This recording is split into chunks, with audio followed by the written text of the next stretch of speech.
What is up, guys? This is the Overleveled podcast, episode 38, and we have a guest today, Hardhead, and we be talking on Kofi's Discord and all that. And I goes to some of his streams, and I'm sometimes a guest on the the Usual Suspects podcast. He's a pretty good entertainer, say Lisa. So say what's up, Hardhead. What is good, everybody? It is Goofy Indirect. I'm still working on an intro. I'm just saying random shit every time you hear my voice. Thank you for the invite, though, Red Hood. No problem. Yeah, and I wanted to tell the viewers that I'll be having like a rotational guest for now and the future until I start to figure something out.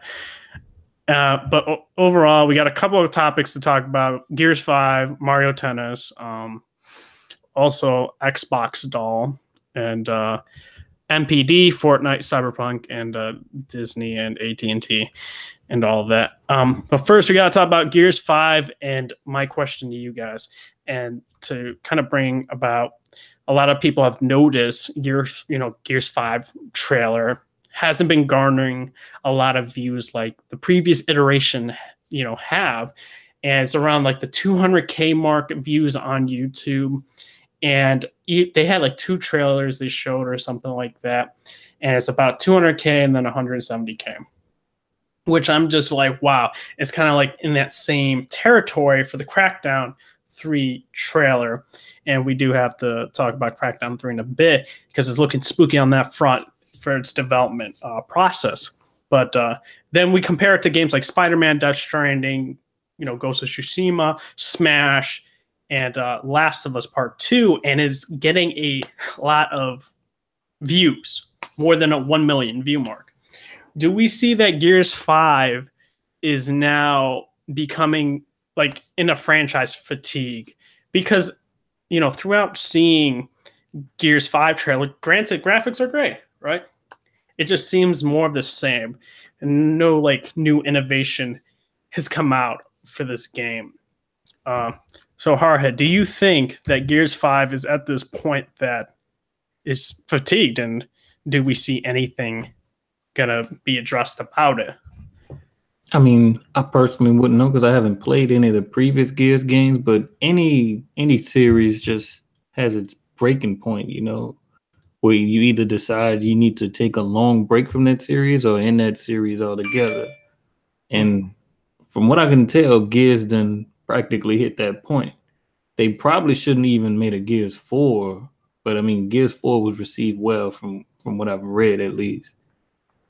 But yeah, it's at its peak. If this game does well, it does need to be the last one. They need to stop right here. Mm-hmm. Well, I could be devil's advocate and say, well, God of War has had so many games, right?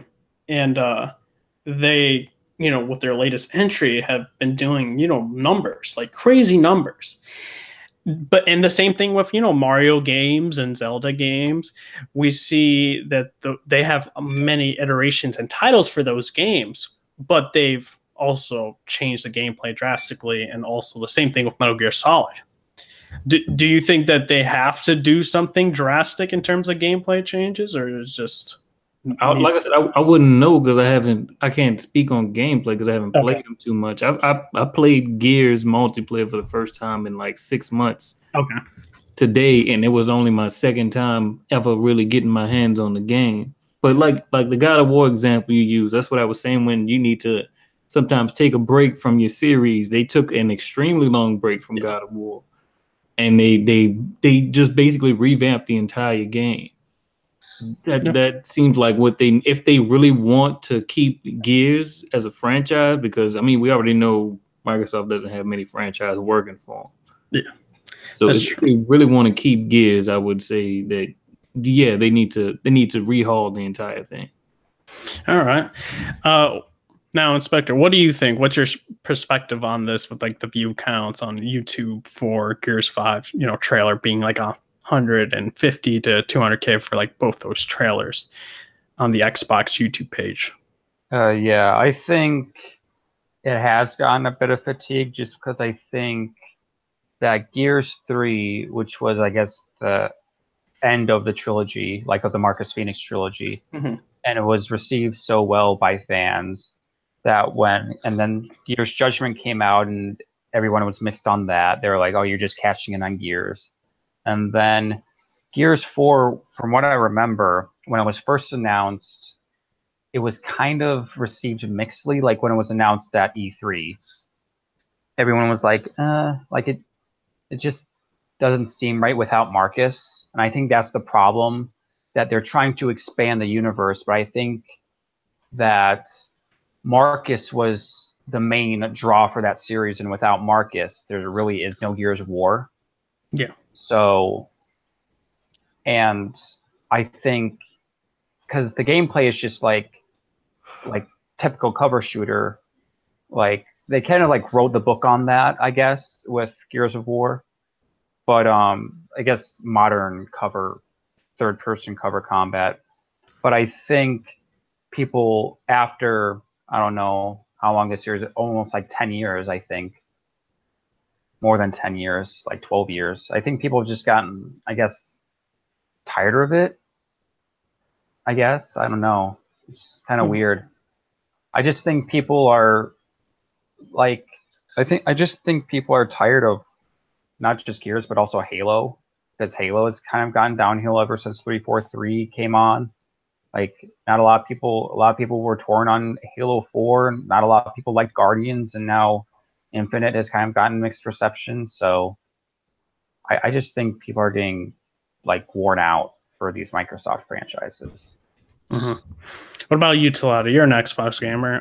What do you think about the low view count on YouTube for Gears 5? Well, as an Xbox guy, that's got an Xbox console, I should say.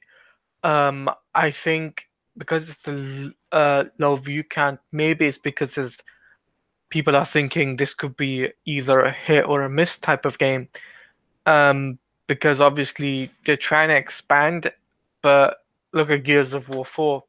First day of its release, well, I should say the first 2 days of its release, it died out. So they don't want to have that same problem. That's why I think the reason being that I got a low view count, because people probably thought, Gears of War 4 didn't really do well, and now Gears 5 is coming out next year.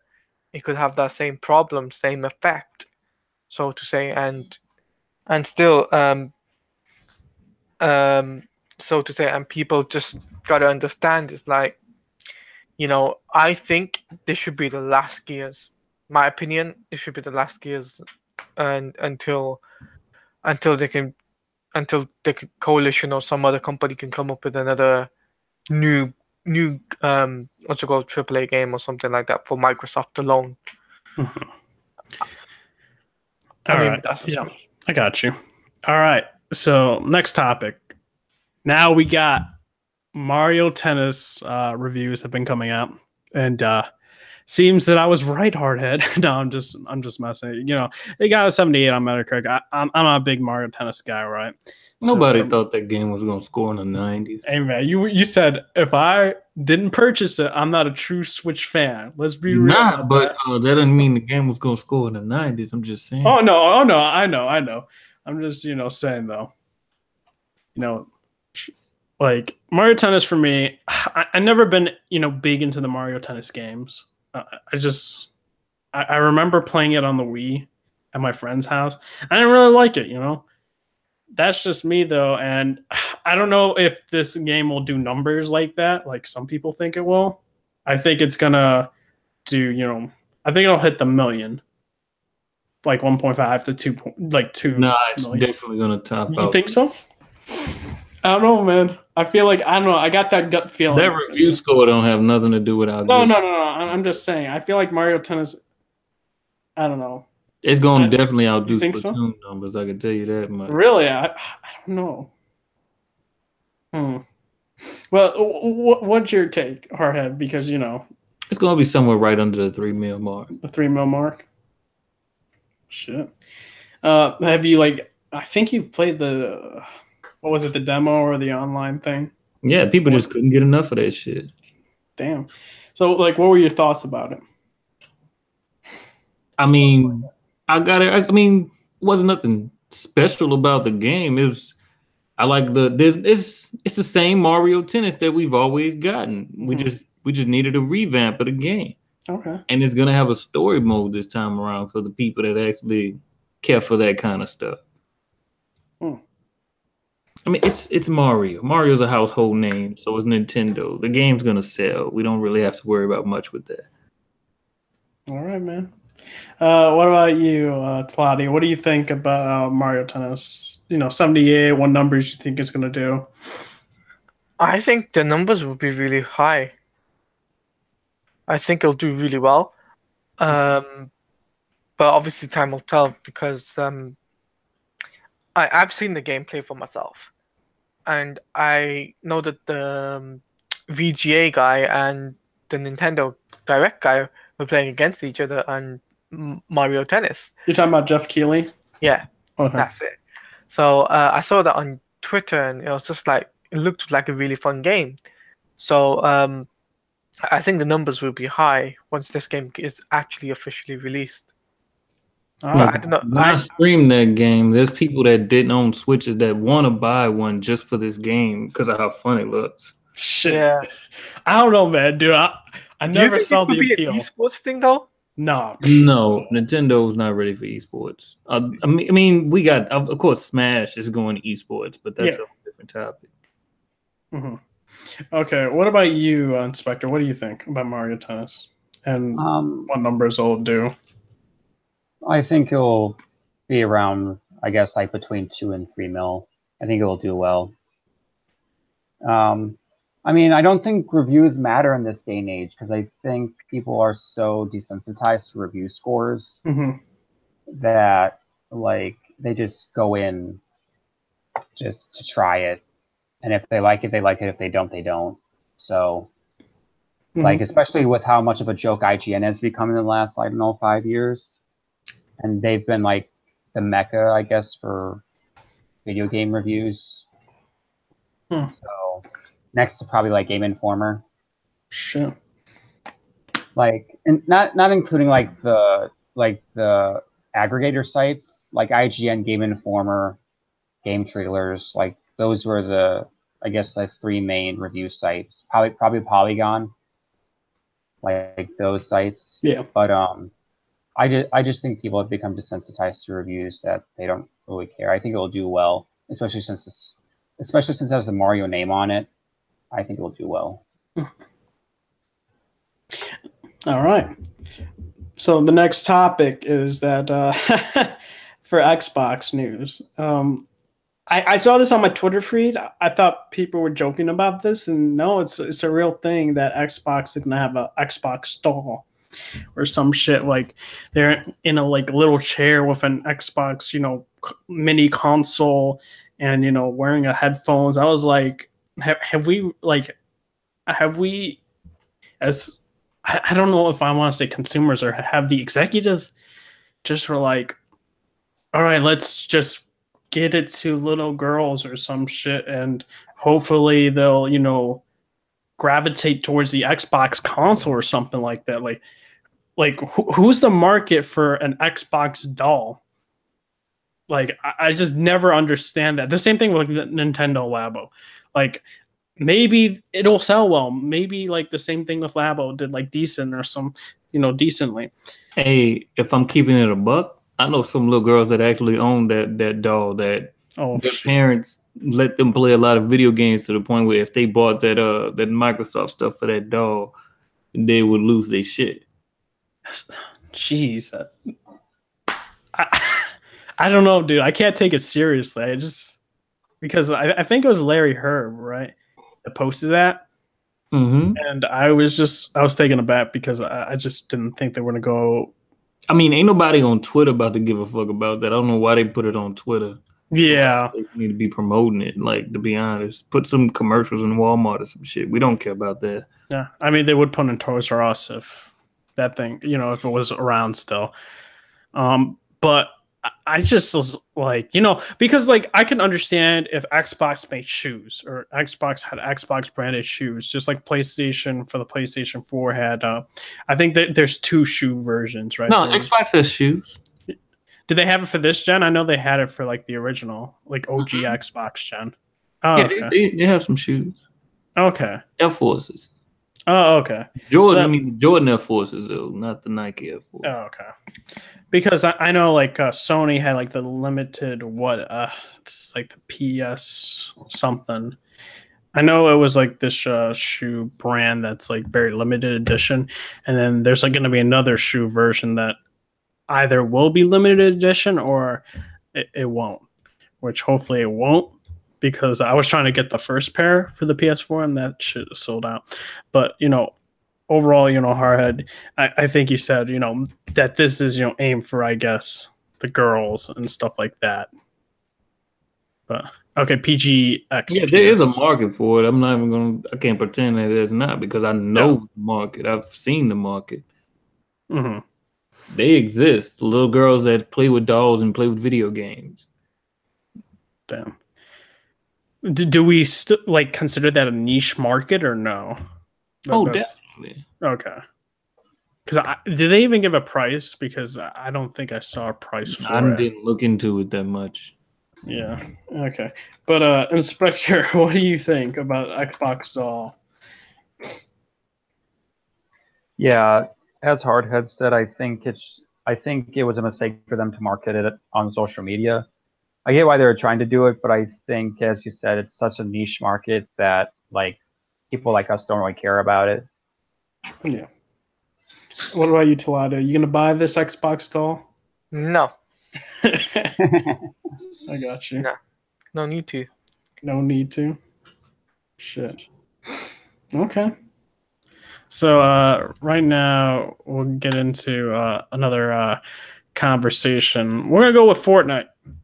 This has caused a big stir in the gaming community for since the Fortnite version for Switch launched, because there are PS4 players that play Fortnite and do own a Switch, and they wanted to bring their account to the Switch version, and they weren't allowed. Sony has said some actually really bad statements, to the point where it's like there was no need to make any statements at all, to be honest, because it just makes them look worse.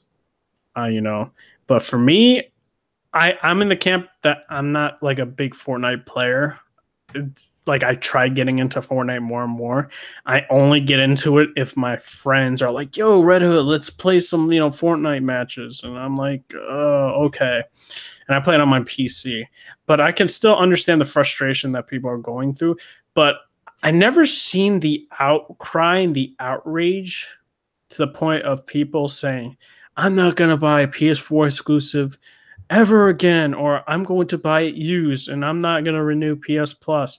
Going like, I never seen the fake outrage or the fake outcry for something, something like this, because I don't think anyone had any fake, outcry when, both Nintendo and both Microsoft, you have to pay for their online services to, play the game.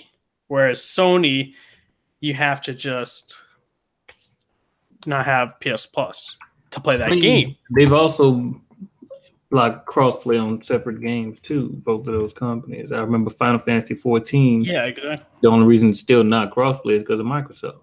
Yeah, and the PS3, it's like no one said, "Oh, Microsoft, why aren't you doing crossplay with Sony in the PS3 generation?" No, I never seen it like this. And maybe it's because the social media wasn't there, or maybe just people didn't care. It wasn't as big as it is nowadays. Yeah. And I just, even what Greg Miller was saying, like, "Sony, you need to fix your shit. If not, I forgot what he was saying, that he's going to play Fortnite on account Switch with the Switch." So yeah. I was getting to that point where I was like, I never seen something of this nature getting blown way out of proportion. And do we see people actually going to, vote with their wallets and actually go through with this? Or you think this is just they already done talking about it? Mm-hmm. The funny thing is, Sony came out, made a statement. They made it worse. Yeah, that's what I'm saying. Yeah. On top of the fact, an ex-Sony employee came out and explained exactly why it happened, and it's money. Yeah. Yeah. And you can't pretend like if the shoe wasn't on the other foot and money was involved, the other people wouldn't have did the exact same thing. Yeah, like Sony, not Sony, Microsoft and Nintendo.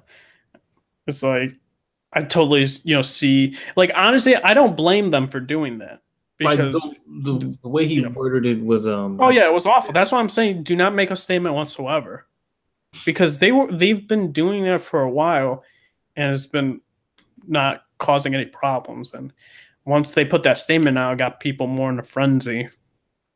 I think he said back in this was like 2013 or still 2017 when he worked for them. They said the reason that they won't do it is because they don't like the idea of somebody buying one of their games on another platform just to play with people that are already on PlayStation or something. They want the ecosystem there.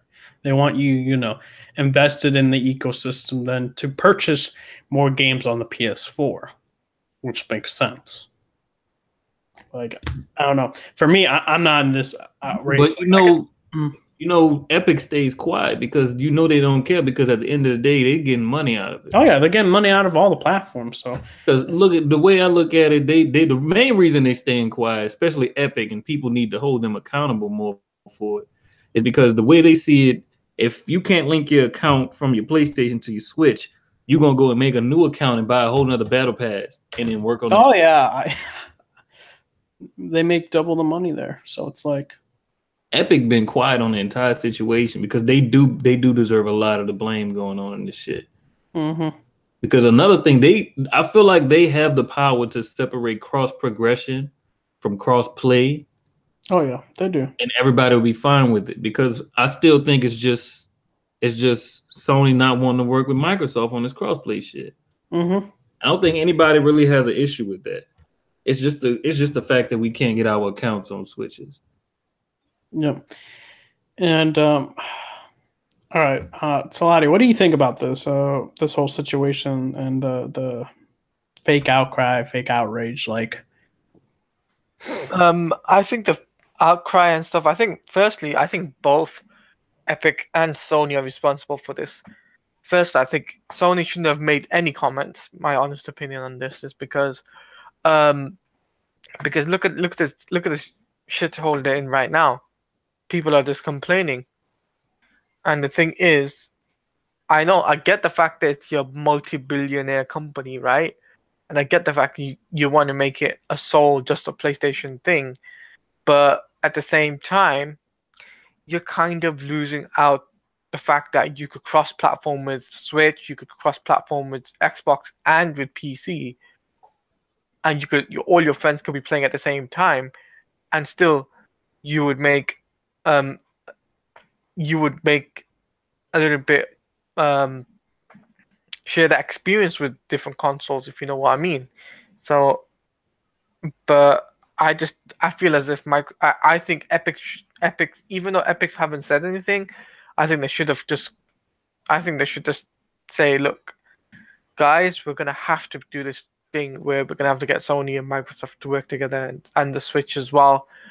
Because I think it's the best thing for everyone. Because if they don't, because Sony aren't doing this, it's obviously making a big impact in the Fortnite community, big time.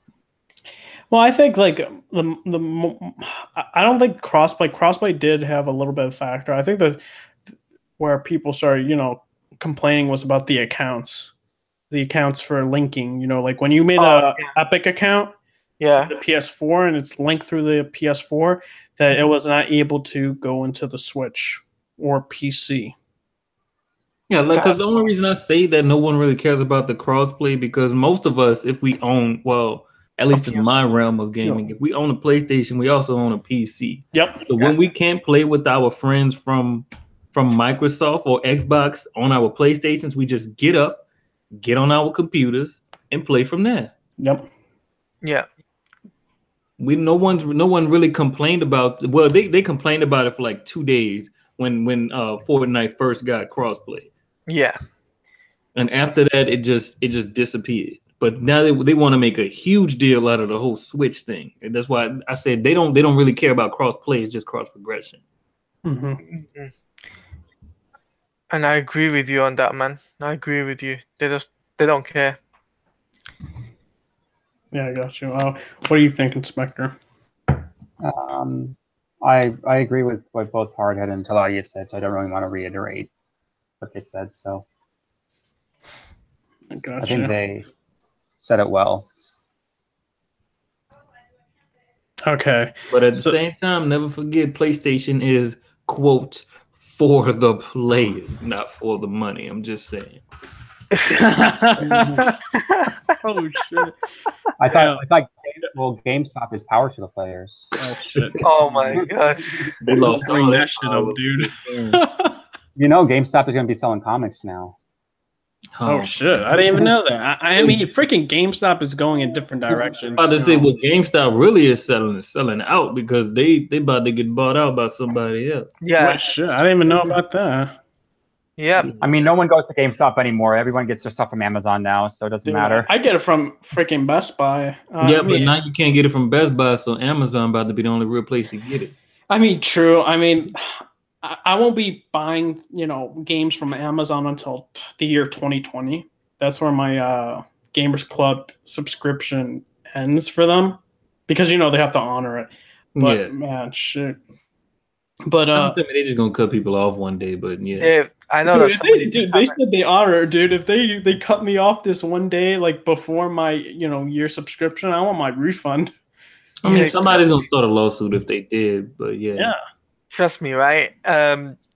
Somebody that I know, right? He gave in his Xbox, and they didn't give him the money for it or something like that.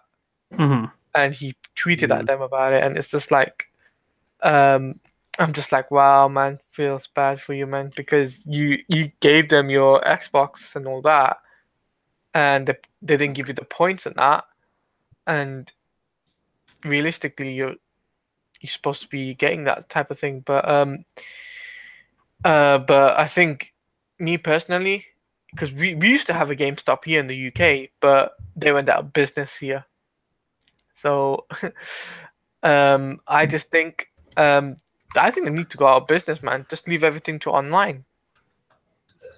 I mean, I will say it'd be some shit if Amazon buys out GameStop, and I don't see that. Somebody said this earlier.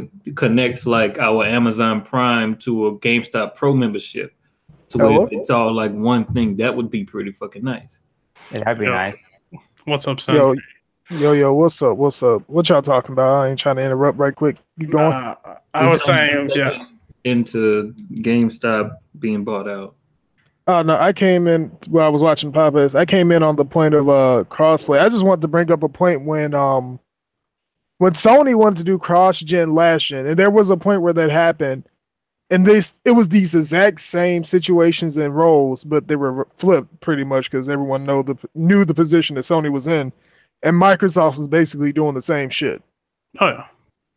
So I mean, I don't want anyone to get the wrong insinuation that Sony's just all like, we don't want to do it.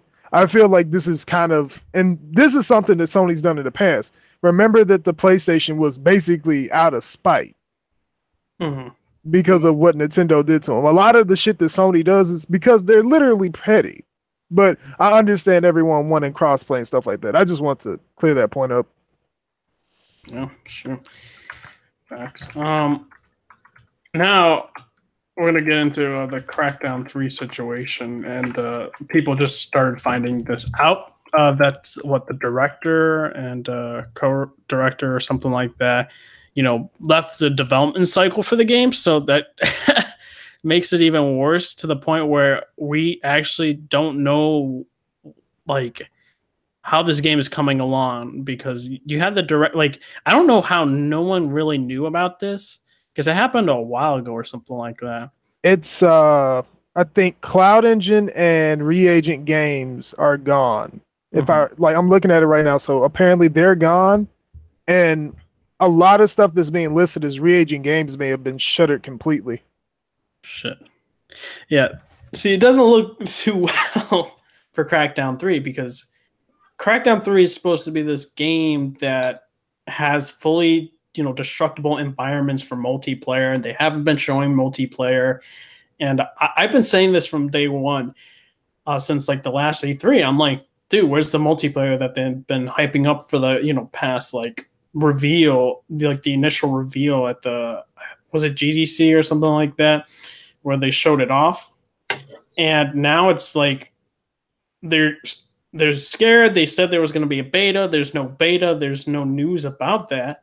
And I don't see them going to Comic-Con and doing what they did last time, because they got, pretty much destroyed at Comic-Con with having a bunch of the celebrities play the game, don't know how to play, and made it look even worse with the glitches on top of that. But Hardhead, what do you think about this for Crackdown 3's development now?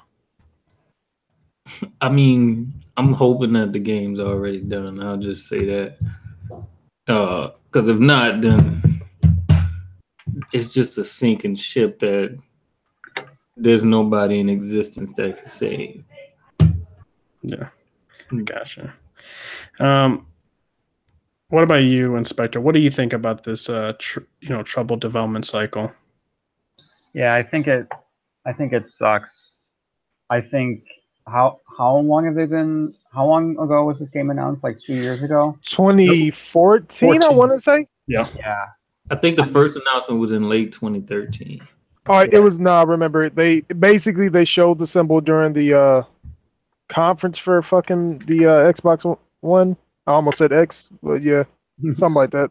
Yeah.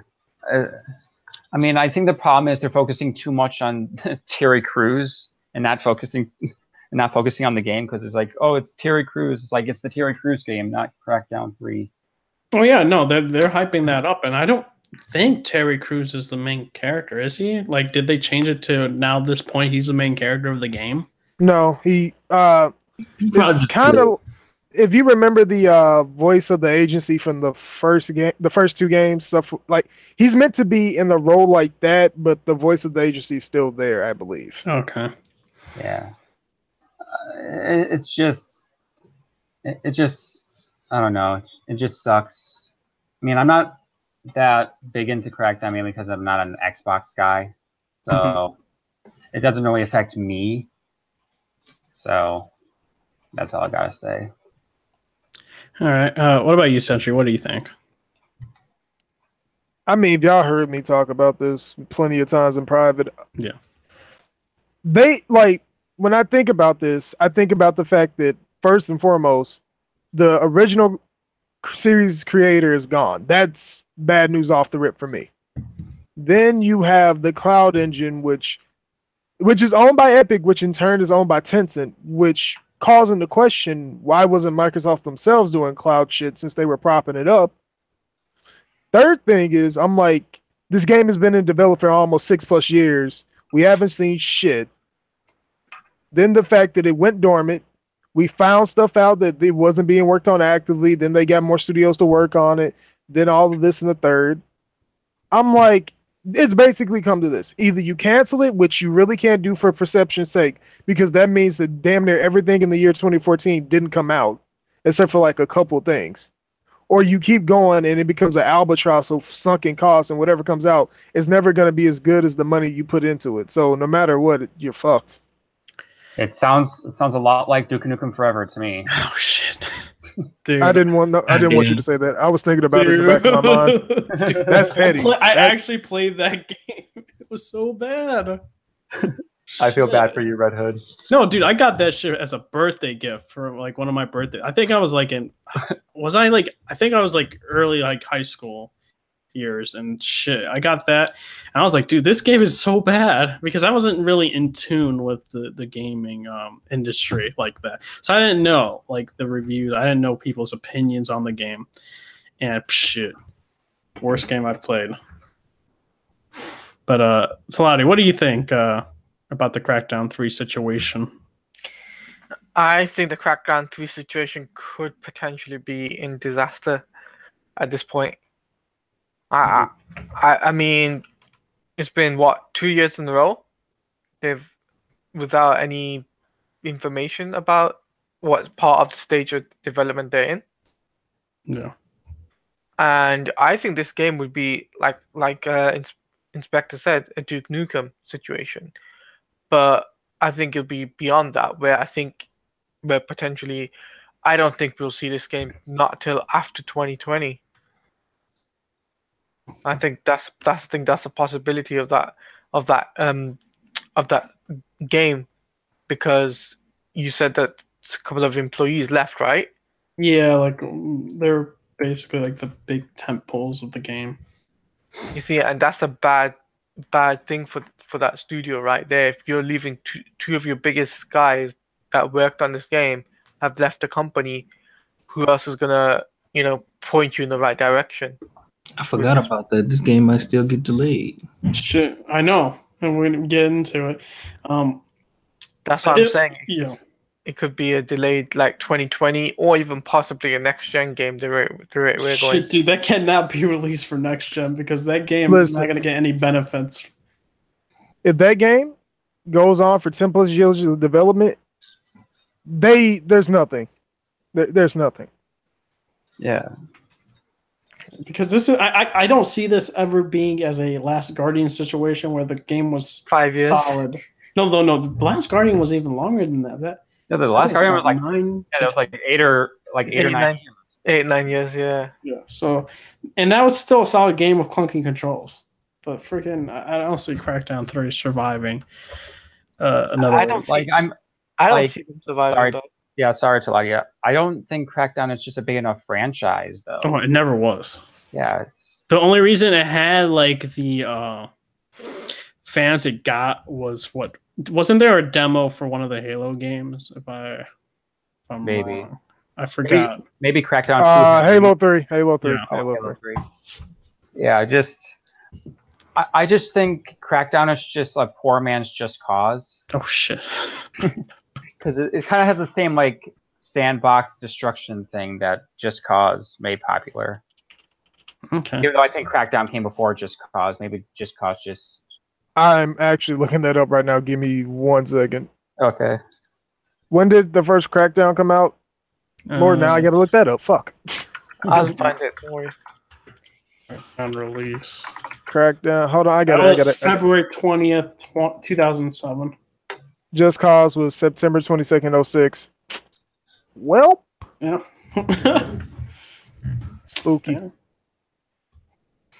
But for talking about Crackdown, and we'll talk really just about, I guess, what did all these developers and publishers purposefully put like Anthem, Days Gone, Crackdown 3, and also Metro Exodus on the same day, because either like people wanted just to compete with one another, because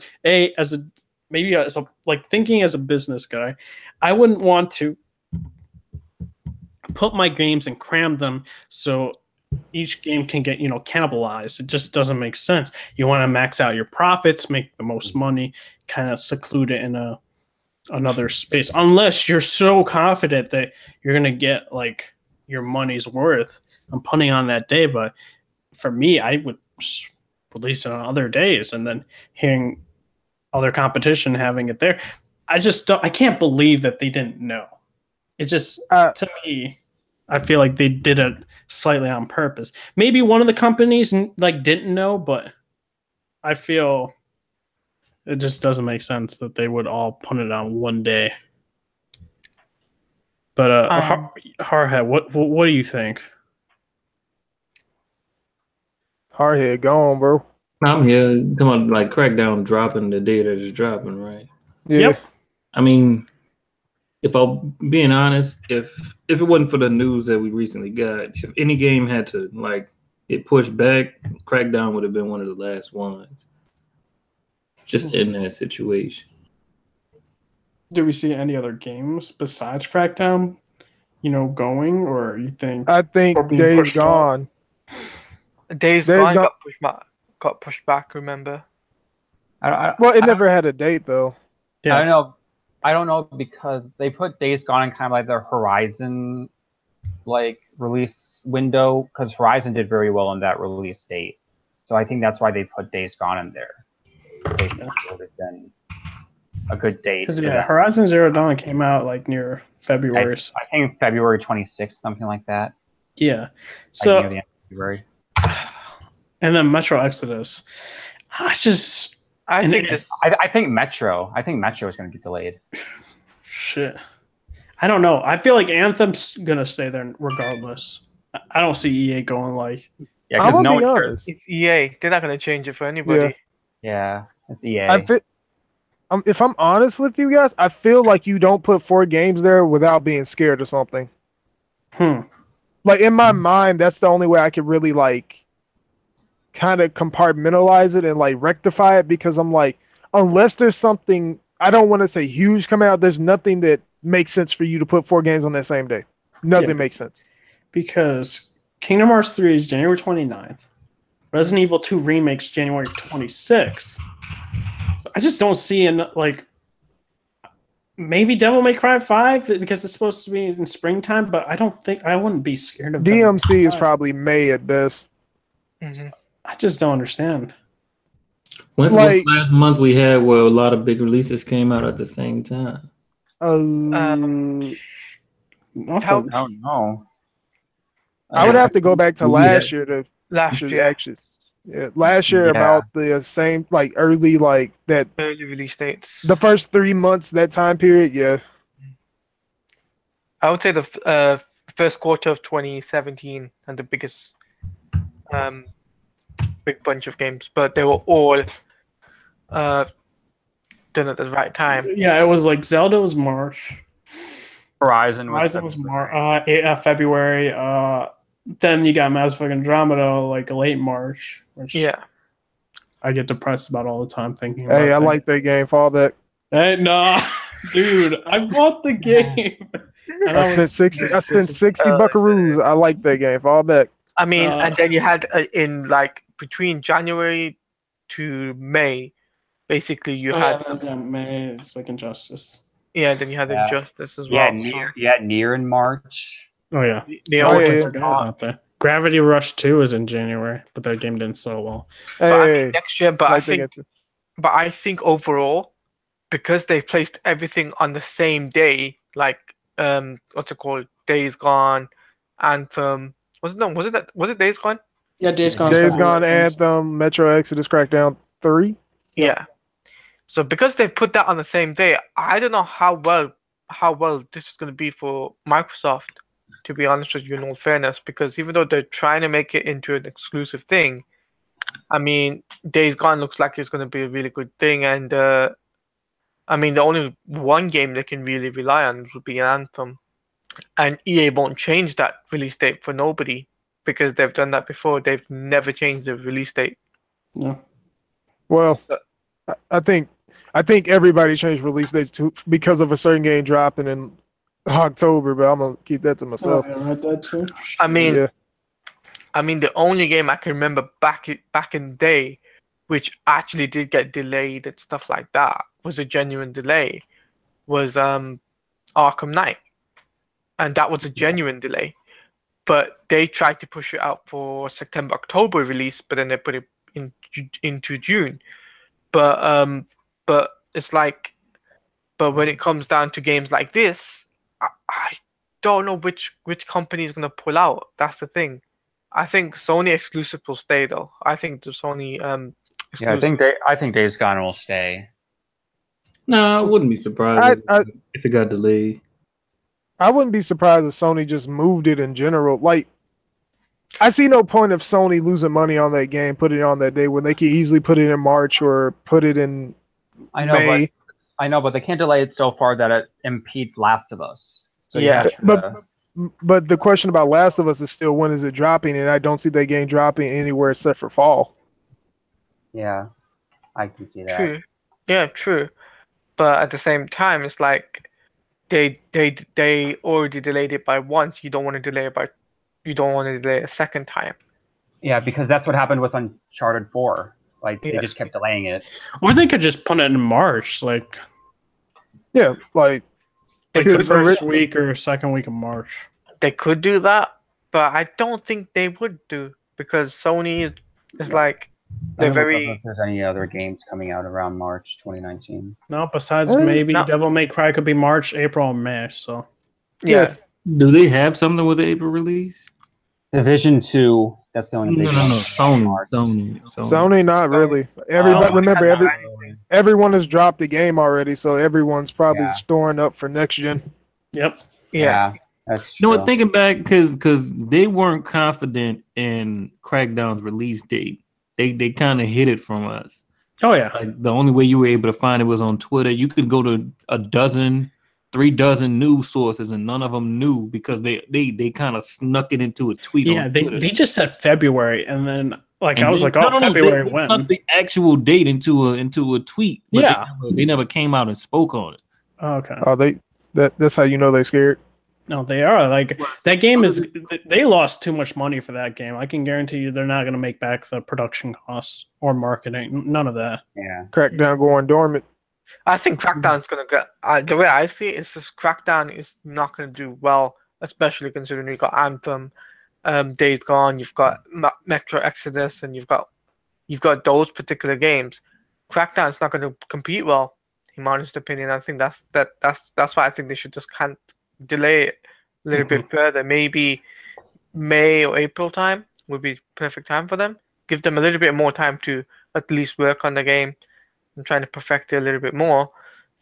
And that way you won't be crowded into big budget games like Anthem and Days Gone and stuff like that, which is very, very high up on the mountain of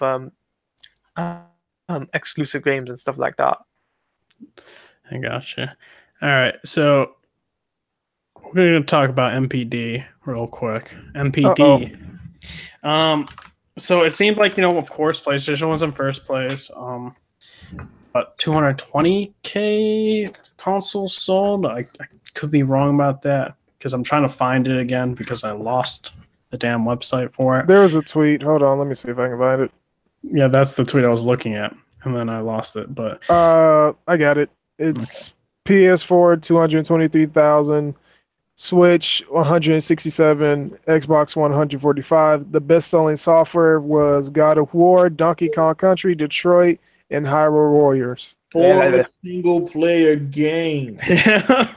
single player games aren't dead Yet. 4 single player games. Yep. And shit, God of War's like what again? Number 1 on UK charts, I believe too. So it's just like God of War is doing numbers, and I'm wondering what the lifetime sales of the game will be. I think it'll hit the 10 million mark for that game. It'll be 1/3 of what Xbox Ones that exist today. Oh shit! Jesus Christ! That shit that makes it look way worse for Xbox. Dude, like Sony could be so petty and just be like, dude, you know how many people threw an axe and recalled it? Like, 50 billion or some shit like that. 50 billion. Sony gonna do this shit next gen if they struggling. The axe in God of War 2 was thrown 3 trillion times. Like, what the fuck? What kind of, I don't care about that. What about them sales numbers? Yeah, but overall, what Hart has said, dude, all single player games, everyone enjoys the single player games. And I just don't understand why developers, and no, I do understand. When you really think about it, they're not saying that, oh my gosh, people want more online games. No, they're saying that they're to give you that narrative so they're able to monetize and get more money out of you. Because once, those servers are gone, that game is dead. The only way those people know how to make money is because they don't know how to make a single player game is by making games as a service. Yep. They try to complain. I saw one. I don't remember what the source was, but it was a dev. It was multiple devs saying. No, it was just one dev. It was a dev saying Twitch has made it hard for single player games to sell. No. What? When you think about it, it's exactly the opposite.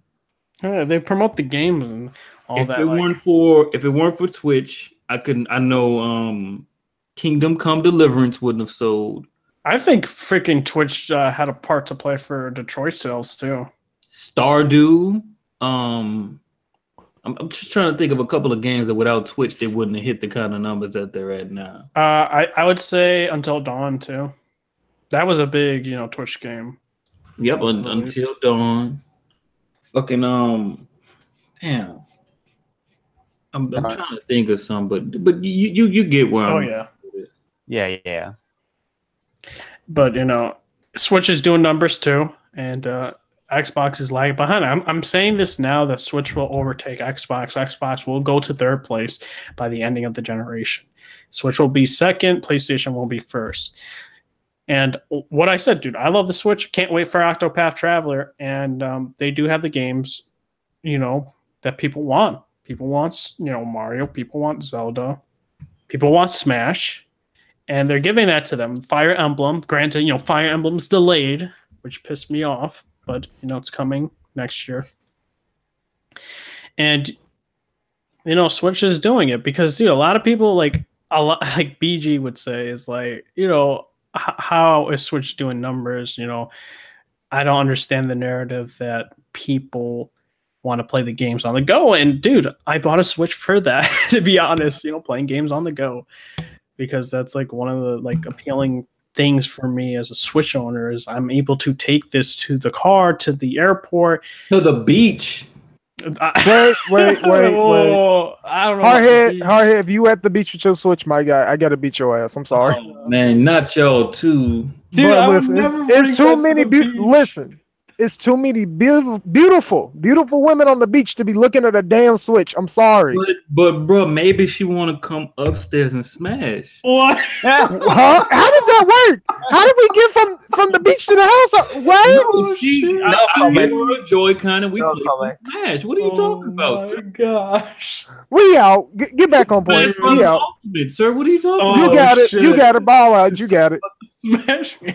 Maybe she want to ride my Mario Kart. Oh no. Oh, so God. Red Hood, where we going? Where we going, boss? Dude, that caught me off guard. Not gonna lie. Yeah, me too. Inspector, what do you think about the NPD results? I mean, I'm not surprised. I think Sony has been killing it ever since the PS4 came out, and Xbox has been lagging behind a lot, mainly because I think mainly because of their marketing. I don't think their marketing has been that well, and I just think people are losing interest in Xbox. And with the Switch that came out last year, the Switch has become really popular, especially with Mario and Zelda, and especially with Smash coming out. So can't say I'm surprised by the numbers. All right. What about you, Tladi? What do you think about the NPD numbers? And I think that's really impressive, but that's mainly because of it's PlayStation, right? I mean, yeah, PlayStation's number one. Nintendo's number two. Mainly because Xbox doesn't have any exclusives. They don't have the number one exclusive games like what Sony has. So you're saying they don't have a killer software. They don't have that game that drives the sales of Xbox. Yeah, pretty much. And this is coming from an Xbox guy, right? And it's like, if they had something to basically that will define Xbox, like newer games, like you can't just give us like Gears of War and Halo just to lean off against that. You need other games as well. So like Scalebound. Oh shit, dude! Don't mention Don't mention that game with me, because that game, Scalebound. That game's already gone. It's gone. It's done and dusted. But in terms of like other big AAA guys, or a game that is on Xbox and on PlayStation, but you can just make an Xbox exclusive. Like you don't need, but I mean, Bethesda's Fallout 4. Fallout 76. I can say that's an okay, but I don't think people are going to be people are hyped up for that game, but there needs to be there needs to be more than just that. And I think that's a problem for Xbox, whereas Sony has just got everything. Sony's got Spider-Man, they've got Days Gone, they've got The Last of Us, they've got Ghost of Tsushima, they've got, you got these types of games which are really, really cool. You got the Death Stranding too. So you got these types of games that are really appealing to fans. Whereas Xbox doesn't have that, and Nintendo has a similar to thing what Sony has, but they appeal. That's the thing. Xbox don't have that, and that's the problem that Xbox faces currently right now. That was deep. Well, that's the truth. Though. That's the truth. That's the truth.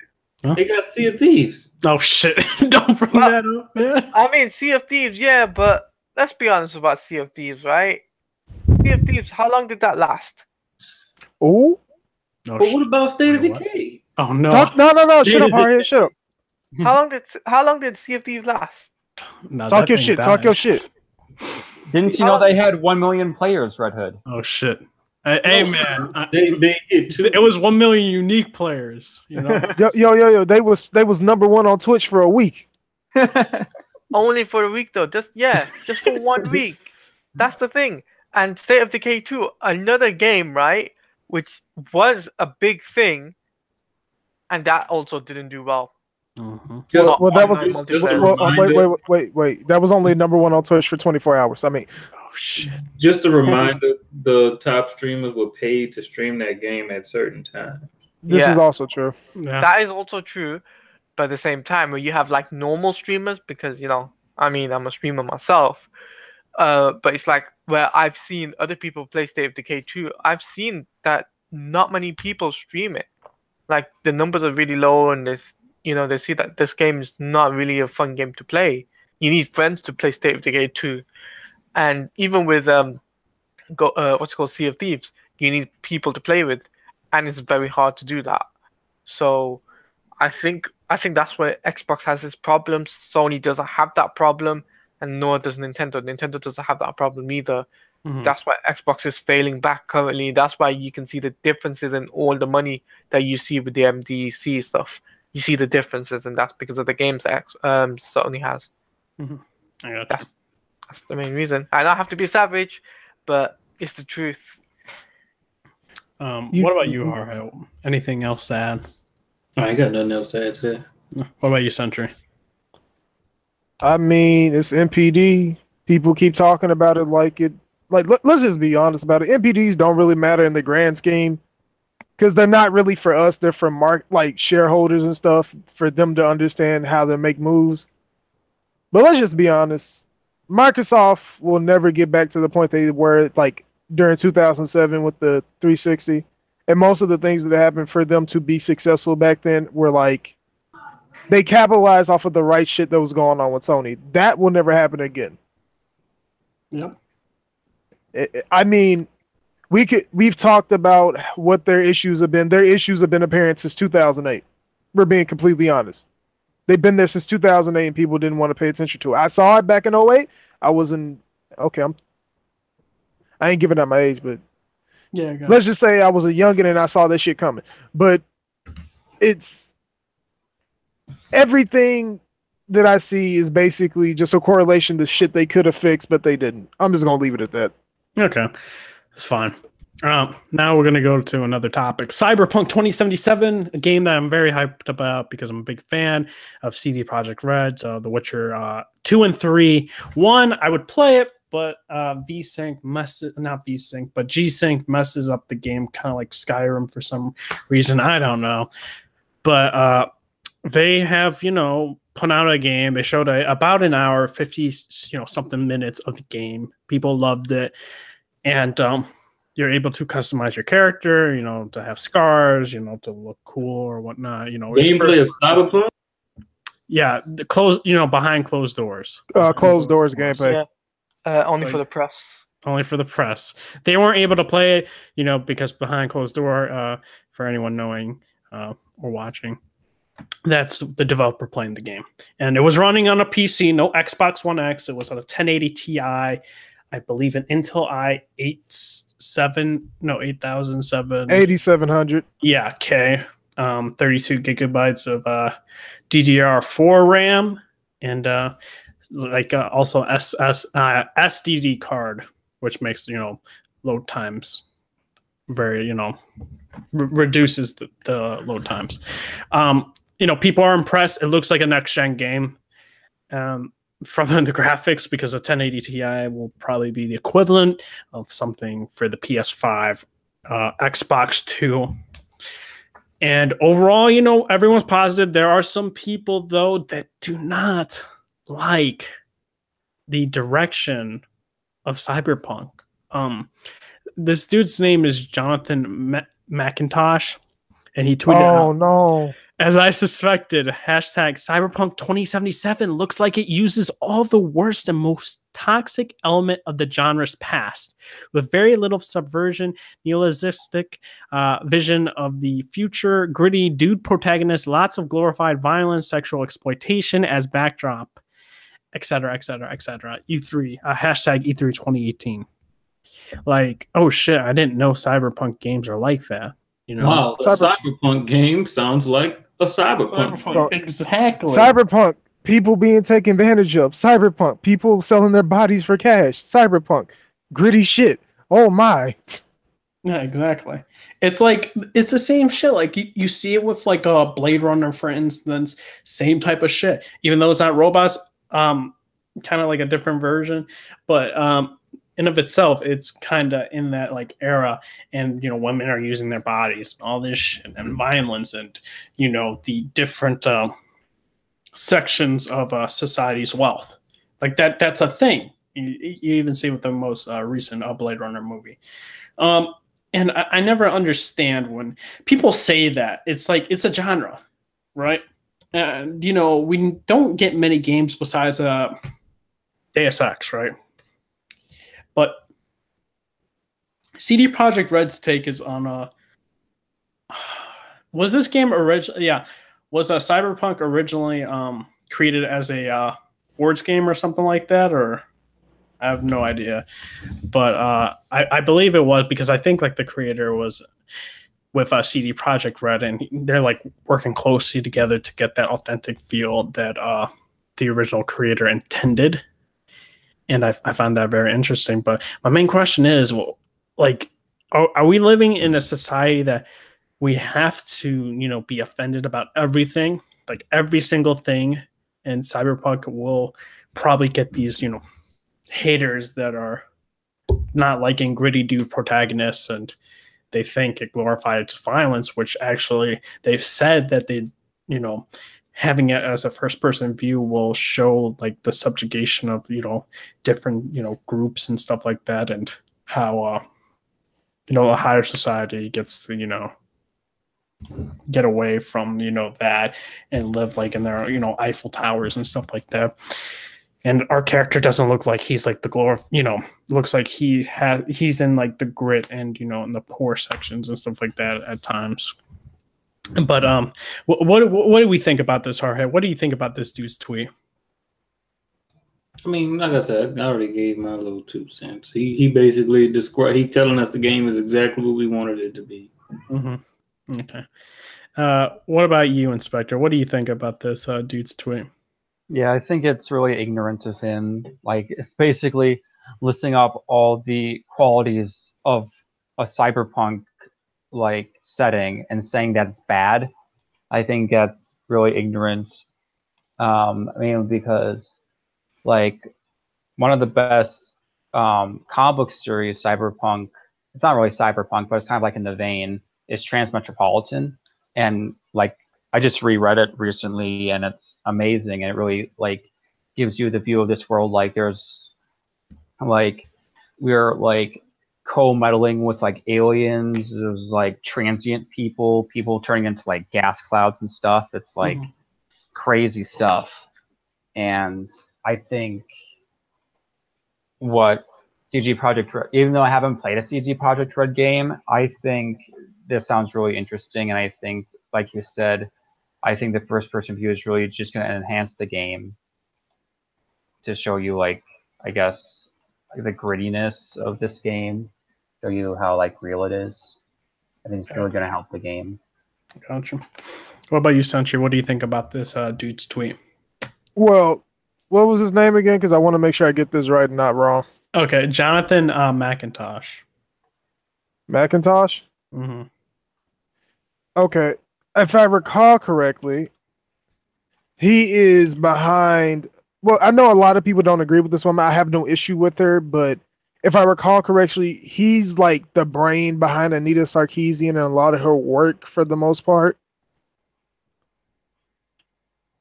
And the reason I have an issue with it personally is because if you've read up on what Cyberpunk is based off of, it's based off of an old tabletop kind of board game from the late 80s. So most people don't understand that this man, like the actual designer of these games, Michael Pondsmith, is a legend. He's beyond legendary for role playing and tabletop games. So in my mind, I'm like, it's very, very disrespectful to say that, oh, it's glorifying something when he's basically given life to what the cyberpunk genre has been for decades, for years. Cyberpunk is gritty. Cyberpunk is not a very fair genre. It tackles topics like rape and topics of the sort where people sell their bodies. It's not a lighthearted topic. And if you're gonna make a game based off those topics, it shouldn't be. Like, if I were to use something as an example, Deus Ex is not lighthearted. There is a lot of stuff that goes on, but Deus Ex. But they never tackled those issues like that. They don't tackle those issues because they lean more into the more science-y fiction parts of cyberpunk, of the cyberpunk genre, instead of things like that. Cyberpunk is a very real genre with very much a grounded sense of reality. Just because the technology is miles ahead of anything doesn't mean it's not very realistic, and it is. So that was my first issue. But when we think about the game, if that game is going to be anything, that's probably going to be my favorite game of all time. I'm saying that now. I do like that the creator is on board with, like, he's in the interviews actually with the developers with CD Projekt Red, and talking to a bunch of the game journalists about, like, he's very proud of CD Projekt Red's work, and he gives his input when they're asking for help and what they if that this is the game that he envisioned happening, and he's very proud of that. And he says, yes, this is the game I've envisioned, and he's like super proud about it. And I think that one of the things about The Witcher, we didn't see the creator really praise the Witcher franchise of the games, just because he never understood video games like the creator of Cyberpunk. He understands video game. He understands the media, the medium for it. And the Witcher creator just doesn't give a fuck about it. He constantly just doesn't view it as anything, which I just find very, like, it is what it is with him. But this gets me even more excited that the creator is wanting to work with them. And I just can't wait. But yeah, you mind if I interject right quick? He would Michael Pondsmith was there back in 2012 when they announced the game, like outright. He was there, so he's been on board for a long time, and he wasn't even upset when they had to shelf it to finish Witcher. I think 3 was at the time, because I think Witcher 2 already. So he wasn't upset. He was actually like, "Go for it." I'm not even close to upset. Another thing with that, like in terms of like thinking about Witcher, the writer of those books is a colossal asshole, first and foremost. And secondly, he believes that the books were more important about getting the series popular than the games, which is completely nonsensical. Yeah, because like he always viewed his books as more popular. And like, to be honest, me playing the Witcher games made me go to the books, because I wanted to know more, because the games are directly related to the books. They're the sequel. The games are the sequel to the books. And, granted, it's a good, great book. I just don't like how he like treats the games. Like, they're like, I'll never play it. I just, and the same thing with Netflix. I think he's like, he doesn't really consult much about that, the Witcher Netflix show. So I don't know. To me, he just doesn't give a flying fuck, and I wish he did. But right now, I guess that really covers the gaming side of things, we do have a couple of movie topics to talk about. With AT&T and purchasing WB, which changes a lot because this They purchased Time Warner, not just. Oh, sorry. Yeah, sorry. My bad. They purchased WB, and WB has a lot of properties, a lot of everything. They, have the CW TV television channel. They also have a couple of other things that they're invested in, which AT&T kind of inherits, because I know WB has some stake in HBO, so they also get that part of HBO, and also they're going to get WB games, which I have no idea what they're going to do, how that restructuring is going to occur, and what do you think, Inspector? Because I know you're a big DC guy. Yeah. And we really don't know how the structuring is going to happen, because AT&T probably has their own vision of what they want to do, and it might not align with WB's original vision. Yeah, it's interesting. I don't know how it's going to, in the long run, change it in the long run. Because I think Kevin Tsujihara, who is the CEO and chairman, I don't know if he got promoted or demoted, because I think AT&T put in another, Kevin Tsujihara was the CEO of Warner Brothers. Yeah. So I don't know if because they put in a new guy named, I think, John Stanky. I think that's his name. And I think he either replaced Tsujihara or is on the same level as the same rung as Tsujihara. I don't know about that. As for DC, they've been going through a lot of shakeups with Diane Nelson leaving, Jeff Johns stepping down as president, Jim Lee coming in as chief creative officer. They've been having a lot of shakeups. I don't think DC, the company, is going to go through a big change. I think they're just going to go as they have been going for the past, I don't know, 2 years since they reinvigorated their line. But I think with WB Games, I think that's why we haven't seen a lot of announcements from WB Games, because of the merger. And I think that's why they're holding back with all their announcements. And I think the only game they've announced is Hitman 2. And the Lego DC and the Lego DC Villains game. I think that's why they're laying low, and that's why we didn't get the Superman game announcement that everyone was looking forward to, even though it was never going to happen. And other stuff like Mortal Kombat. I saw something this morning about them trying to push all the WWE games to be games as a service.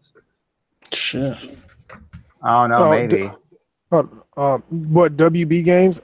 Yeah, I need to find the source again. But yeah, all WB games to be games as a service, all of them. Shit.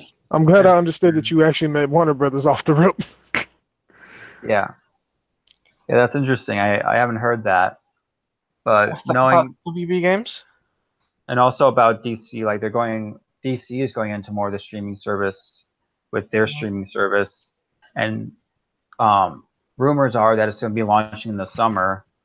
I think August or September, and they're actually including comics in with the TV shows and the movies and all the old stuff. So they're pushing that. That's good. So that's interesting. Okay. That's just a rumor. It's not confirmed. Oh shit, dude, you got me hyped up, man. Well, we don't have a confirmation for that. But me personally, though, this merger thing, that what Inspector said, I think he might be right on one thing about the whole WB Games situation, because we didn't get to see any Mortal Kombat stuff. We didn't get to see Rocksteady's next project, and mainly because what I found out as well is that Ed Boon was like saying he's trying to break the cycle and stuff like that. And I know MK is a big thing, especially for WB. It makes money, sells and stuff. So I think they want to let this merger thing happen, and then let everything come out possibly next year or the year after, give or take. That's just me. But everything else, I think the DC streaming service will probably get some sort of announcement. Comic-Con, and everything that is DC related will be a Comic-Con. But other shows, and I don't know how much of a big of an effect that would be in terms of budget cuts and stuff like that for like CW, HBO, Sci-Fi, stuff like that. Yeah, gotcha. What did you find, Hardhead, about the possible microtransactions? I just linked it in the chat. Oh shit, let me see. But, it was three really long quotes. Okay, so this is from one angry gamer. But more than ever, the tech stack, whether it's for publishing or BI or marketing, that you build and serve these games on, as we increasingly move everything to games as a service, the kind of enabling technology you need to keep them hyper social, to keep them serving well, to keep them engaged, to take the innovations of game makers and deliver them like the Nemesis system. You'll see a lot of our investment, not just in classic development, designers and engineers and artists, but increasingly in the teams that end up serving live games. And that's from the president of WB, David Haddad. Oh shit! That was today. Let me see this article. Well, yeah, it was less updated on June 20th, 2018. Yep. Yes, But it wasn't from one angry gamer, but it was from somebody else. But that was who had the full source. Yeah, because they were getting the quotes from another website. Okay. Well, that's not good. Yep. Yeah. That's not good in terms of like they're trying to capitalize on microtransactions and for their games and making it Bro, more as imagine live services. making another Batman game, but with like the Nemesis system and having like loot crates and shit. Yeah. Oh my god, that is gonna that's good. Different heroes. That I think that might be the case with there was a rumor back in the day when you remember when Arkham Apocalypse and stuff like that, Nemesis system and all of that, and they said they're gonna have microtransactions within the game. I think that possibly, well, now seeming as it could be the case, that could be the next thing for the next Batman game coming from WB Games Montreal. I can see that being the case now. I don't know, man. WB Games they're going full throttle for this shit, it seems. WB Games, they made a good game since damn near 2015. Oh, shit. Yeah, well, that's true. The first Injustice was lit, though. Wait, which one? Which one was? The first Injustice. Injustice That Gods game was Among Us. garbage. Injustice Gods Among Us, right? I'll be honest with you on that. It was a very, very good game of the year for fighting games. But it's like, but in terms of like, there hasn't been a straight up game of the year game since 2015. Well, just like, that the last Batman Arkham game or something. Yeah. Yeah, it's just they just have to find something else to work on. You see, and it's like you can't give us something like Hitman is not going to do, right? I think they're going to put microtransactions in that game as well. I mean, it's an episodic game. What's an episodic Well, game? no, hold on. Hitman 2 is one game. There's no Hitman 2 is not episodic, but after, like, I mean, the main game base story, you getting the full story, is not going to be episodic. But if they start adding shit after the fact, it might be. Yeah. Yeah. And they don't even own the IP. The IP belongs to IO Interactive the developer. Yeah. So it's like, I'm just thinking that, and it's like, it's the way WB is thinking now. They're gonna pull a EA on us, and I think it'll backfire. Really think this microtransaction thing will backfire, realistically, because some people will like it, some people won't, and then they'll have to find a way for certain games like DC games, for example. I mean, Injustice and MK, that's fine. But what about other particular IPs? How will that, how will people react to it? I think it's going to be a negative impact on certain IPs. Mhm.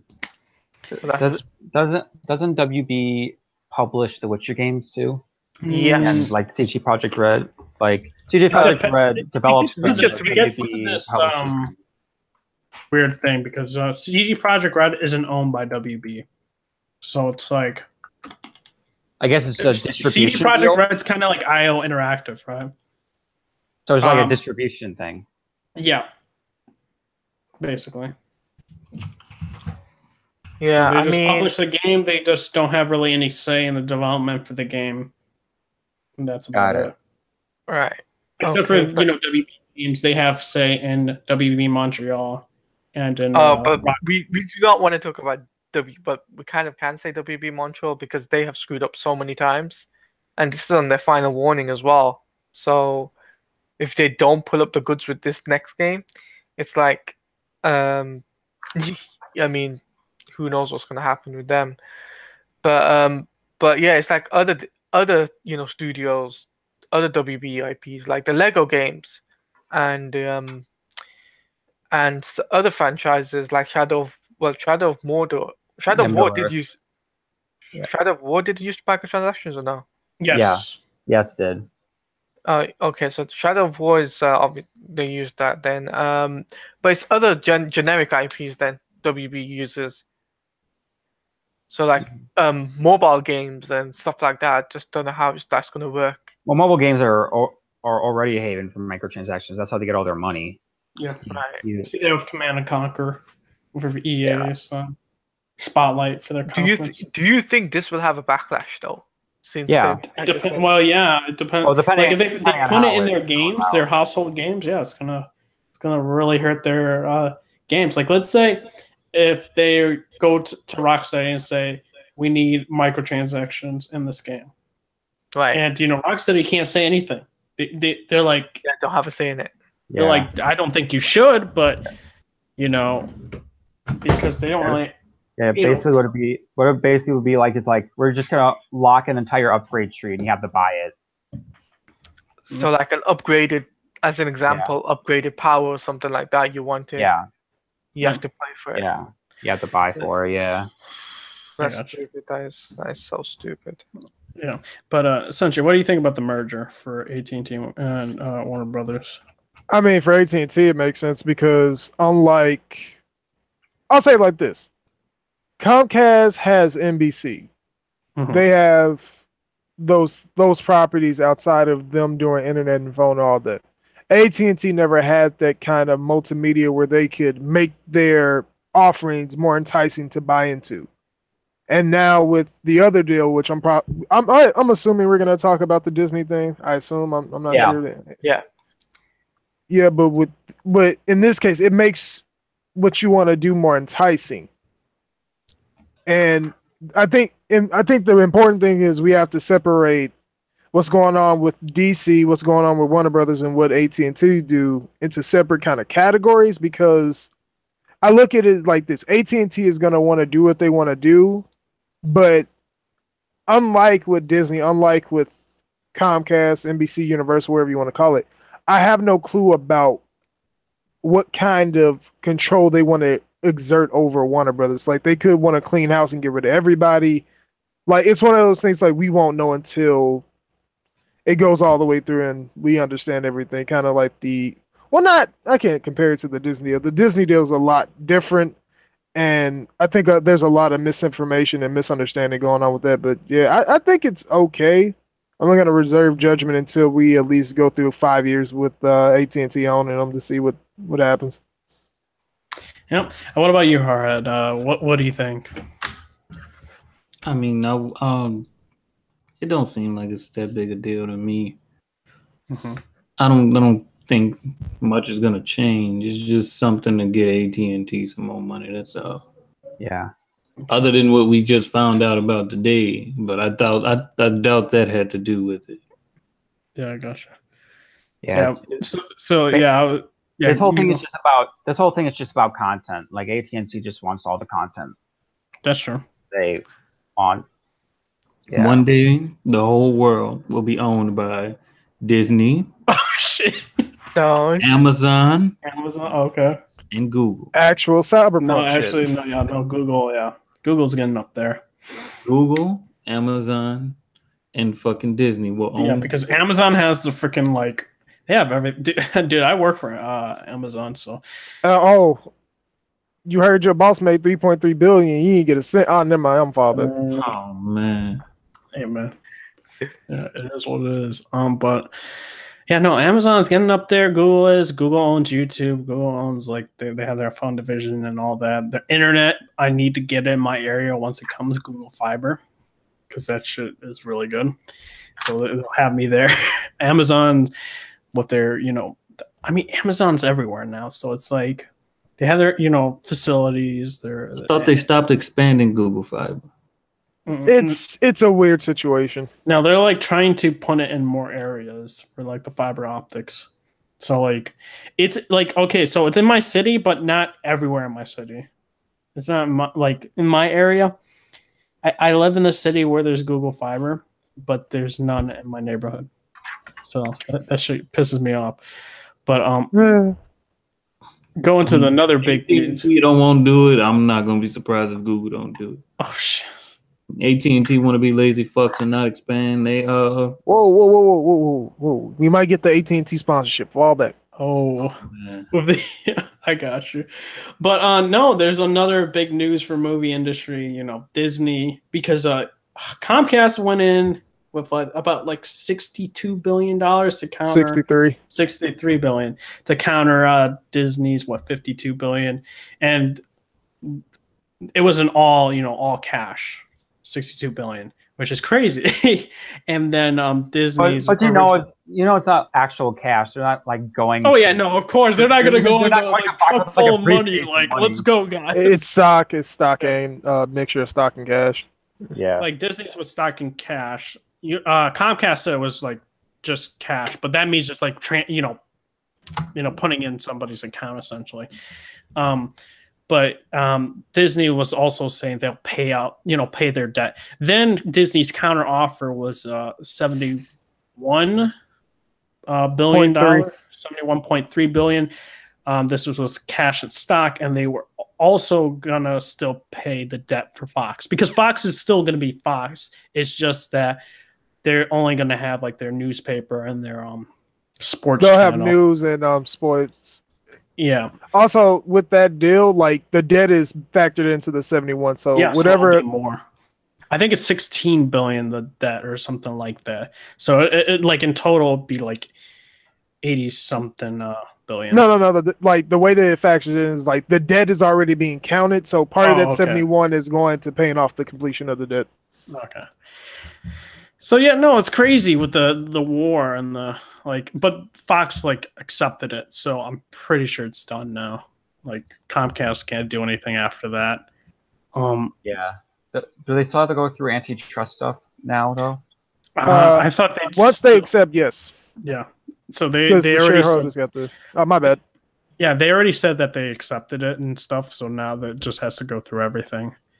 And yeah, another merger. Well, not merger because they're buying the properties and channels that aren't Fox, news and sports related.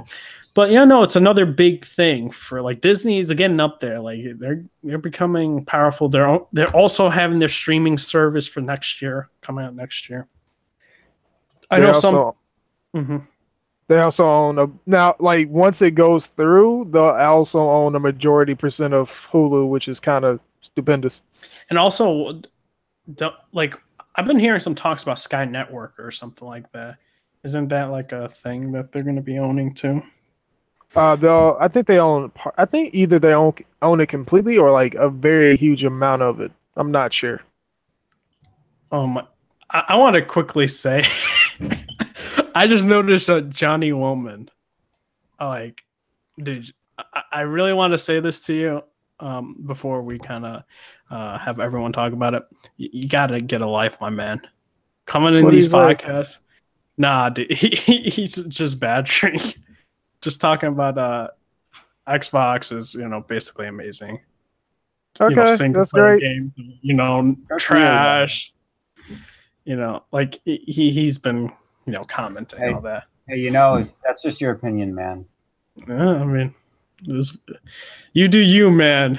Just don't, start spamming. But nonetheless, Hardhead, what do you think about the Disney acquisition for Fox? With all It's due just like I was saying a minute ago, they about to run the world, dog. Oh shit! They're gonna have that Infinity Gauntlet, like Lucasfilm and all that stuff. I just They want to already see who closed? wins in the end, whether it be Amazon, Google, or Disney. My money's on Disney. I mean, Disney is going to buy Amazon. Oh shit, dude! That's when Amazon becomes worthless. Yeah. I want to see if one of them buy Netflix, though. That'd be that impossible. Like Netflix is possible. pretty damn big. Like No, you would have to do all their debt, which is way more than Fox is right now. because like the content media, like supposedly there's about 100 million users for Netflix just for the U.S. alone. That's with one from the statistics I was looking at a couple of days ago, which is Disney's trying to compete with Netflix with their own streaming service. So that's kind of why they're buying Fox with shares for Hulu. But it's going to be weird because they own a portion of Hulu. So whatever, people sign up and pay for Hulu, they're getting a portion of that money along with, this Disney streaming service that they have.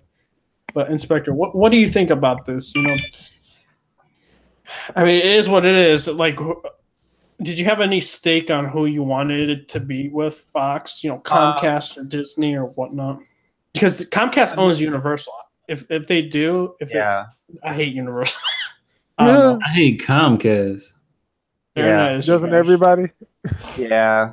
To be honest, I didn't really care either way because even if Comcast got it, I think they would just sell the Marvel rights back to Disney anyway. So I'd be scared that they would freaking put Planet of the Apes with freaking the Transformers. That's Paramount. That's not. Oh no. Yeah, Paramount's different. No. Or are they the big franchises? Fast and Furious, or is that Paramount too? No, that's Universal. I think that's you. Yeah. You'd be seeing freaking Vin Diesel. Yeah, I got you. Yeah, so I think someone calculated out saying that Disney now owns 40% of the 40% of the movie business or entertainment business. Yeah. That I don't want that to get too high. They're definitely not going to buy out WB because WB is a competitor of theirs. So I don't see them buying out WB, especially with the AT&T merger. So I'm just worried that I think with the acquisition, I think Disney is just going to forget about Predator and Alien, and those are two of Fox's biggest franchises. And I think they're just going to sweep them under the rug because Disney don't do those movies. What? They want the what were not necessarily. Not necessarily because remember at one point they did own Miramax. Oh yeah, that's true. Yeah, I mean, but yeah, I don't know. But Miramax was a division of Disney, not and Miramax was in the late 90s, 2000s, and that's when. Well, I will say this right about the rated R things. I was the same way until they said, Deadpool would still be, rated R.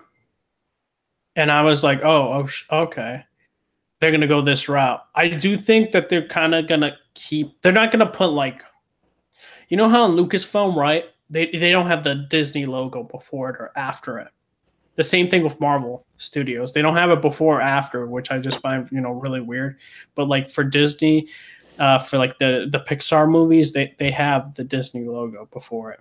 So I never understood that, and I'm just like, I think what's going to end up happening is they're going to have the 20th Century Fox thing, or they're going to put Fox. I don't know how they're going to do it, but for those movies, they're going to have that logo appear, and Disney's going to be a part of it. So they're not going to see, Disney made a rated R movie for Alien or Predator. I totally see that it's just going to be like that. The same thing with like Deadpool. They're not going to put like the Marvel Studios logo for Deadpool, I don't think.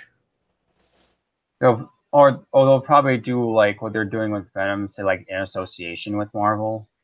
Yeah, like that was weird, right? Because I noticed that, and that still didn't happen with that didn't even happen with Deadpool, right? And that happened with an association with Marvel for Venom, and also with the Into the Spider-Verse. And the Into the Spider-Verse trailer for that movie went into the Marvel Entertainment YouTube page. The Venom trailer didn't even go there, which I just find very weird that Marvel did that. Yeah, that's kind of weird. Yeah, so I have no idea if Disney or Marvel are trying to do something with Sony, which makes sense that they're going to, with renegotiations, going to be happening soon after Avengers 4 with Spider-Man 2. But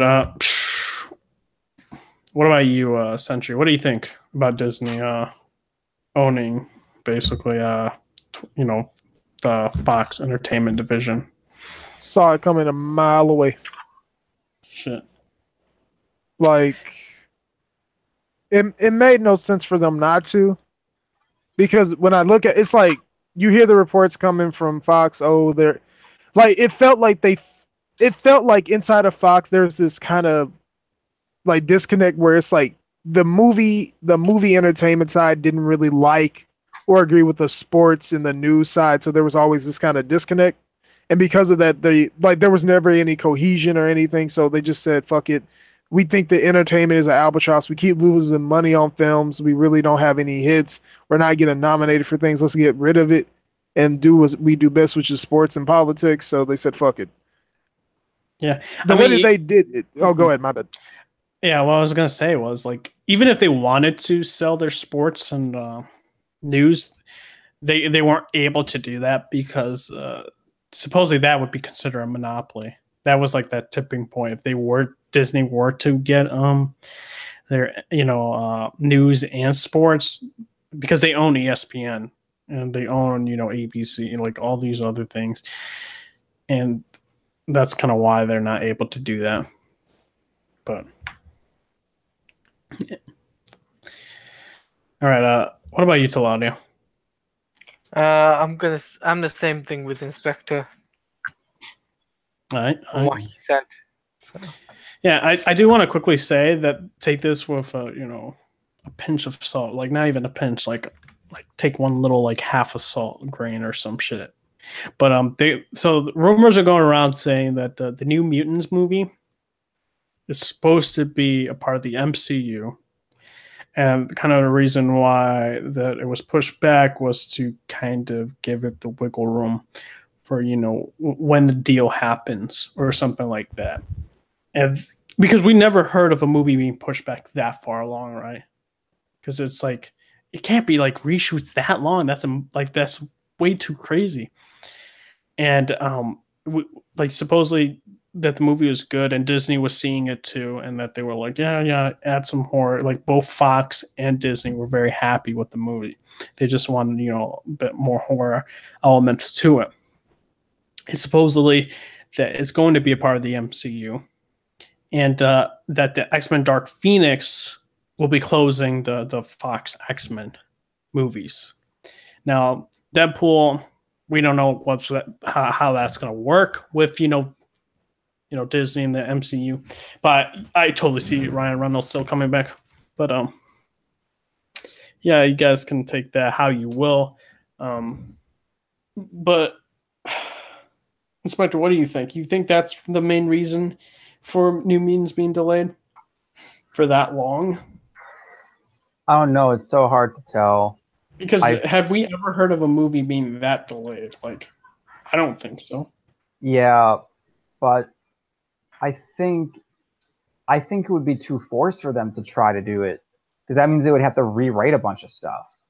They would have to like rewrite the whole movie and like reshoot the whole movie. So I don't think that's a valid point. Maybe, I don't know. I guess I'm indifferent, or yeah, I guess I'm indifferent on it. I just don't know how to feel about it. Yeah, because like even Macy Williams isn't like there, you know, reshooting and all that stuff. She's a part of the cast, you know? So it doesn't like these reshoots are like happening supposedly now, and these casts aren't anywhere to be, you know, reshooting, you know? I just find that strange. Yeah. But what about you, Talada? What do you think? I think it'd be interesting to see what will happen with how New Mutants and all of that. But I think it was a purpose thing for for them to do it so then the deal could go through. But yeah, I think personally, I think that the deal will go through, and that it would be that slow transition for the New Mutants to be in MCU. But obviously, I don't know. After Avengers 4, then they start to, you know, push it into the MCU a little bit more, give us more information and stuff like that, in depth into the characters which are going to be a part of the MCU, if and once the deal is done. So yeah. It's just now it's all like, you know, lawyers looking at everything now to this point. Yeah. What about you, Central? You think this New Mutants movie is going to happen, you know, for the MCU? I think when I think about it, because also for those who care, I watched Kevin Smith and it's like whatever, but he had the screenwriters for Infinity War. I'll link it to you guys on Twitter or whatever. Yeah, but yeah, if you watch it, they outright say that Kevin Feige will just walk in a room and say we're doing this now. So it just really depends on if it clears. Like if it clears by the end of the year, like he might just walk into the room like, yeah, change that, even though it's already shot, and just be like, that's what we're doing now. And honestly, if they were gonna do it and do it correctly, I think they have everything on a docket until at least 2022. So it just depends on what their plans are and how they'll adjust to having X-Men, Fantastic Four, having most of those properties. Well, the only thing they wouldn't have at that point they don't have complete control of Spider-Man. They don't have Namor or the things from Hulk. Mm-hmm. Well, they have Hulk, but at the same time they don't. They're sharing. Yeah. It's weird. That shit's weird. Yeah, that's sharing with Universal. I think much like Namor. Yeah, Namor. They're not doing anything with Namor, so I don't understand how that like contract worked with them. It's a reversion where they have to do something within a certain time period, or the rights automatically revert back to Marvel. Yeah. Didn't they trade like Ego with someone? Like Ego. Ego was, I think, X-Men or Fox, right? Yeah, Ego was with Fox because of how Ego originally was, I think, first appeared in a Fantastic Four. I don't know the number off the top of my head, which sucks right now. I usually do, but certain characters like him and Galactus are tied inexplicably to them, so they need, in order to use those characters, you would have to make a deal. So yeah. Yeah. Well, what about you, Harhead? What do you think about this? Do you even know what the New Mutants movie is? Harhead don't know the new music. Shit. I'm sorry. Oh shit. Oh, hold on. Harhead, who's your favorite X-Man? Oh shit. My favorite X-Man? Don't say Wolverine or that's some scum, bro. I'm gonna really get on your head, bro. But it probably Nightcrawler. Nightcrawler, huh? Interesting. I've heard that. That's not. You like him because he's religious, my man? Oh man, I just like it. He like him because he got the same hairline as motherfucker. Oh shit. Oh shit. That was That was a good one. That was a good insult. I think we should end the podcast But on that note. the bug Yep, I think we should. is more Jean Grey than anybody. Oh shit. Greatest girl. Okay. I mean, you like her so much that she dies every other issue. Yeah. Oh shit, dude. Hey man, she gets resurrected by the Phoenix, you know. Yeah, she just got resurrected again. So, Dude, the freaking comics are so weird. You got 2 timelines. It's like X-Men Yeah. Gold and Blue. I can literally explain that to you, like gold, blue, and red, but I'll do that at a later date. Oh, yeah, the please. 90s. Oh, No, man. Because, no, like, there's dude, a- I'm kidding, but blue and gold were from the 90s. That's for the original. came from. One team was 90s X-Men, but blue and gold are kind of different. No, I'm saying the concept of blue and gold came from the 90s. Like Yeah, that, yeah. Cyclops, yeah. Like Cyclops, I think, was the head of X-Men Blue. Then Storm was X-Men Gold in the 90s. Okay. But I don't. X-Men history is so convoluted, you can't really explain it. Well, everything after Claremont, yeah. Yeah, or even during Claremont, everything got so. Like Claremont wrote it for like 20 years, something like that. 17. Yeah, I don't know why I know the actual number. Don't quote me. Like, don't ask me why I know that. I just do. Yeah, I knew it was 17. I just rounded it up. Yeah. But and for some reason, whenever he comes back, it just doesn't feel the same. It just feels off. Gotcha. Eh. Well, guys, that is it. We're done with all the topics to talk about for today. Want to quickly, do our outros. I'll start with me and then go around. We're at the 198 subscriber mark, guys. So if you guys enjoyed the podcast, hit the subscribe button. Also like the video, and if you do subscribe, hit the bell notification so you guys can get updated, for my videos to pop up, because I'm going to try and get into YouTube again. I'm doing a Twitch now. I'm doing that now, so you guys can also follow me at RedHood420 on Twitch, and also on Twitter at RedHood240, because someone took the RedHood420 Twitter handle. So just convert everything to 240. No, We've been telling you. We really have. Oh man, I would have to change everything. Yeah, or the just thumbnails and shit. Or not Rand. Oh shit, Nah. not Rand. Or put it underscore. or put red with 2 D's.